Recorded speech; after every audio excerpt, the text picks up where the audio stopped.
Amit सत्रोक blogs को जरूर subscribe करें और साथ ही बेल आइकन को जरूर दबाएं ताकि जो वीडियो डालूं आप तक पहुंच जाए। साथ परमात्मा कहते तुमने उस दरगाह का महल नहीं देखा, धर्मराज के तिल तिल का लेखा, एक एक पाई का हिसाब आपने चुकाना पड़ता है। और इस जैसे अभी आपको बताया कि पहले अज्ञानता में आपने कितनी गलती कर दी और कितने अपराध बन गए।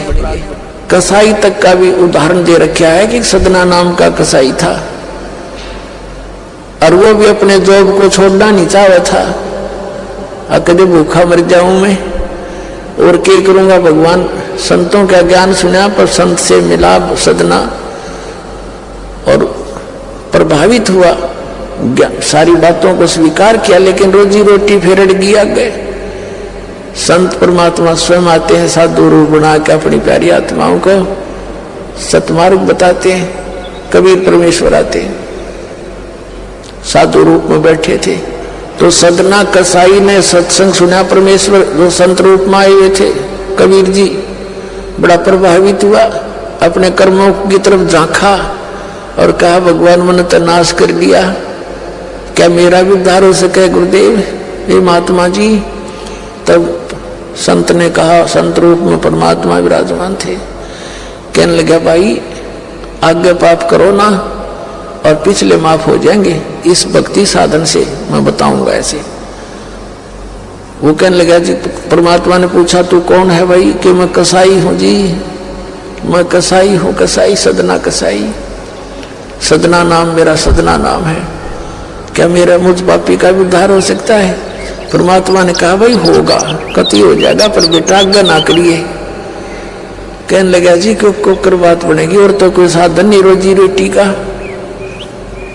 परमात्मा संत जी ने कहा, परमात्मा संत रूप में बैठे थे, बेटा पेट में भगवान ने पाला तू, जब कौन रोटी लेकर जाया करता तेरी, कौन पहुंचाता था, और माँ के गर्भ से बाहर आते ही माँ के सतन में दूध दे दिया, उससे पहले दूध नहीं था, तो क्या अब वो तेरी संभाल नहीं करेगा।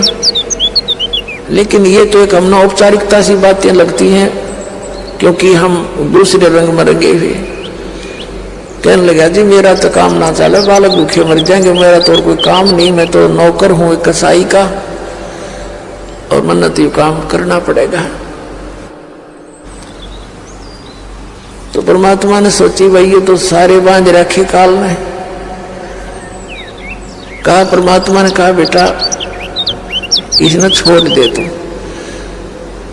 तो सदना कसाई कहने लगा महाराज जी कुकर छोड़ू भूखे मर जाएंगे, बालक नाम लेना चाहे उठे नहीं, मेरा उद्धार कर दे गुरुदेव, उद्धार कर दे, मैं तो कति नरक में गया।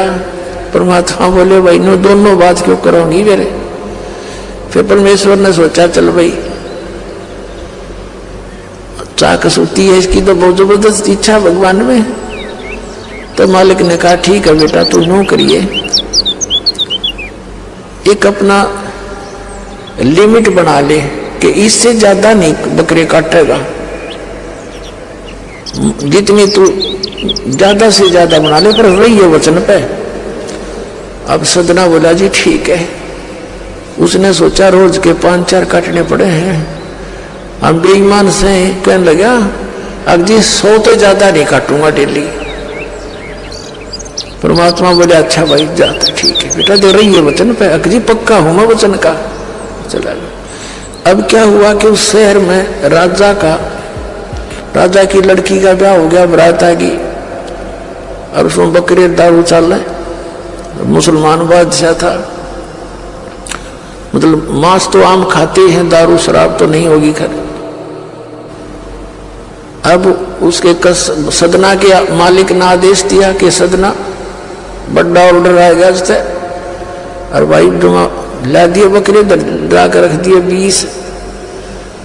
अब 20 काट दिए सदना ने, फिर डिमांड आएगी 20 की और। कहने का भाव ये है कि 100 के 100 बकरे कट गए। और सदना ने सोचा ये भगवान कति पूरी बात बनी, हे भगवान आपने प्रण भी आपने रखा, मेरी तो प्रतिज्ञा भी आपने रखी, मांझ दो के हथियार दर दिए, अकरेगी इज्जत आज तक कति नाश हो गया था। इतने में परमात्मा ने क्या किया, एक बहुत बड़े व्यापारी का रूप बना के पहुंच गया सदना के मालिक के पास और कहा भाई मैंने ऐसे ऐसे कांटेक्ट करना, एग्रीमेंट करना तेरे से, रोज के 20, 30, 50 बकरे चाहिए और मैं ऐसे आगे सप्लाई किया करता हूं। तो बड़ा खुश हो गया वो सदना का मालिक कसाई, कहने लगा भाई ठीक है। और वो बोला जी बाकी एग्रीमेंट कराएंगे, सवेरे तो मैं थक रहा हूं, भूख लग रही है कि मैं खाना खिलाओ और बढ़िया बढ़िया स्वस्थ बकरे का मांस बनवाना। अब कसाई ने आदर किया नौकर के, सदना इधर आ। अब वो सदन कसाई आ गया, खां जी कि एक बकरा काट फटाफट। और बड़ा व्यापारी आया है, बड़ा एग्रीमेंट हो गया है, वो होगा बड़ी बढ़िया अच्छा। और भोजन तैयार करा, भेज रसोई में। अब सदना के हाथ पैर फूल गए, क्या वह बात बिगड़ गई भाई, तो ना बड़ी बात, आज तो प्रतिज्ञा भंग होगी। अब उसने सोचा कि जब बकरा ना काटूंगा तो यू मालिक नौकरी तो निकाल लेगा, और जब बकरा काट दिया तो वचन भंग हो गया, मेरी तो बात बिगड़ गई दोनों तरफ से। तो उसने सोचा एक आदमी का भोजन बनेगा, तो उसने क्या सोचा कि बकरे के नले नले काट दूं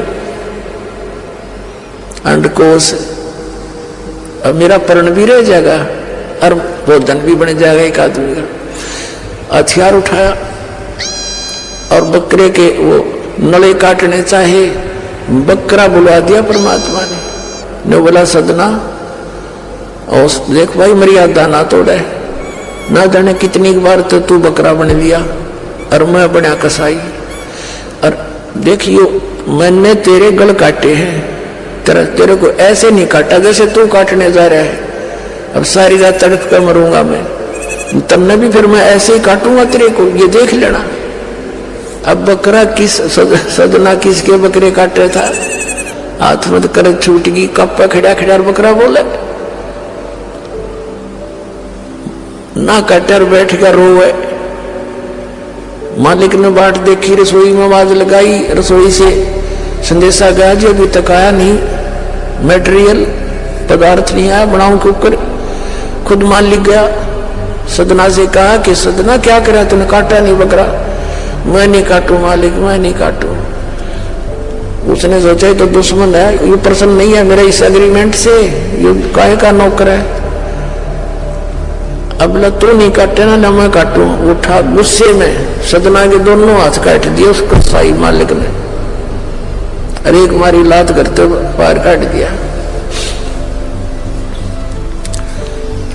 अब जैसा भी ट्रीटमेंट वगैरह करा करूँ का, महीने 2 महीने रो पीट के उन्हें सोची क्या करूं भाई। उसने सोचा चल पड़ी यहां से। उस संत ने कहा था मैं वहां जगन्नाथ के मंदिर में रहता हूं, वहां आ जाना। उस जगन्नाथ के मंदिर की तरफ चल पड़ा। कोई परमात्मा ने जब इतना चमत्कार दिखाया है, बकरा बोलिया इसे बूढ़े काम ना मैं तो कदे भी ना करो, मरो चाहे जीवा चाहे भूखे मरे। आदमी की कही तो ना सच्चा, पर वह तो सच्ची होगी, सामने तो जुल्म हो गया। यूं तो बहुत बुरा जो है ना एक रूटीन है, ये नहीं करें भाई कति भी। संत साची के थे वो उस दिन बच्ची उस गुरुदेव के पास समाधान के लिए चल पड़ा। देख कहां तक बिजली गिरती है इस गुंडे कर्मों से, कैसे फिर जो मालिक परम संत की सन्मार्ग रक्षा कैसे होती है। अब वो चला जा रहा था।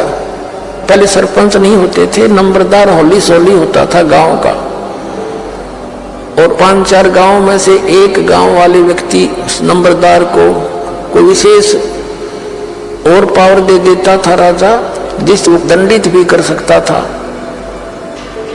अन्य किसी उनको।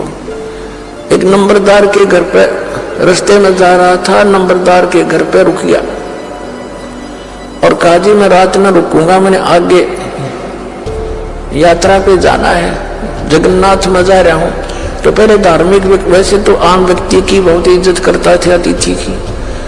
नंबरदार ने सदना को रोक लिया, रुक जा भाई, भाई रोटी खाइए। अलग से व्यवस्था कर दी, खाना खुना खा ठाठ तरह। अब क्या हुआ कि उस नंबरदार की पत्नी जो थी वो बैड कैरेक्टर थी, उसने सदना के साथ दुर्व्यवहार करने की चेष्टा की। वो रोने लग गया, माई मत वहां दुखी व्यक्ति हो, रात काटनी है, काटन दे तो काट दे, न मैं भी चला जाऊंगा। तो उसने फिर शोर मचा दिया, अपनी बेइज्जती समझ कर लोग इकट्ठे हो गए, अक्यों मेरी इज्जत का गाक बने था, पकड़ लिया और वहीं उस शहर के अंदर, साथ में शहर था, वहां ले गए। राजा था, वहां का नवाब था, उसके सामने उसको पेश किया गया, उसको सजा सुना दी कि इसको मीनार में चिन दो, भुगत कर मरे। इसको कितना नंबरदार ने इसको इज्जत से रखा और इसने धोखा किया, उसी के साथ पत्नी के साथ दुर्व्यवहार करने की चेष्टा की। और उसकी पत्नी ने गवाही दे दी, जी मेरे ऐसे ऐसे सतन पकड़ दिए इसने। अब मीनार के अंदर खड़ा करके मीनार चढ़वा दिया, बंद कर दिया। अकाब मर जाएगा, चिल्ला चिल्ला के रो पीट के। तब सदना ने अर्ज करी, है गुरुदेव मैं तो पापी आत्मा था, मुझे तो इससे बदतर मौत मार दो, लेकिन मुझे ये भगत कहे थे कि मंदिर में जाओ ढेड इसे इसके गुरु होंगे, और ऐसा करता था ऐसा करता था। दाता आपके नाम पर बट्टा लग गया, तो मैं तो नीच था, तो इससे भी बुरी मौत मार देते। दाता इस भक्ति की इज्जत रखियो मेरे मालिक। इतना ही कहा था, वो सारा मीनार फट गया और ईंटें उन सरपंच के सिर में लगी, उसकी पत्नी के दोनों सतन कटकर वहीं गिर गए, खून चल पड़ा। और जिन्होंने ये संदेश सुनाया था, अन्याय का फैसला सुनाया था, उनके सिर में ईंट लगी जा जाके। और देखा इतना आवाज हुई, आसपास सब भागे आए, देखने आए, और सदना के दोनों हाथ पूरे हो गए, कटे हुए नहीं रहे। बोलो सतगुरुदेव।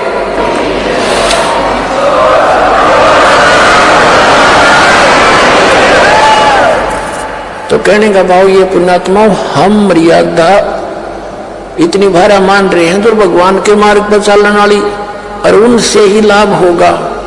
भाई जो गुरु वचन पर डट गे, कट गे फंद 84 के, कट गे फंद 84 के, कट गे फंद 84 के। भाई जो गुरु वचन पे डट गे, कट गे फंद 84 के। वस्तु मिली ठोड़ की ठोड़, मिट गई मन पापी की दौड़। वस्तु मिली ठोड़ की ठोड़, मिट गई मन पापी की दौड़। भरम मिटे मथुरा काशी के, भरम मिटे मथुरा काशी के। भाई जो गुरु वचन पर डट गे, कट गे फंद 84 के। अब पुणात्माओं, सदना जैसे कसाई का उद्धार कर दिया उस परम पिता ने, तो आप कद कहना है कि है जिस मार्ग पर लग जाओ, तो वही मार्ग, वही परमात्मा और वही ज्ञान, वो समाधान आज इस दास को दे रखा है उस दाता ने। इसका लाभ उठाओ, औरों को भी समझाओ, सच से परिचित हो जाओ।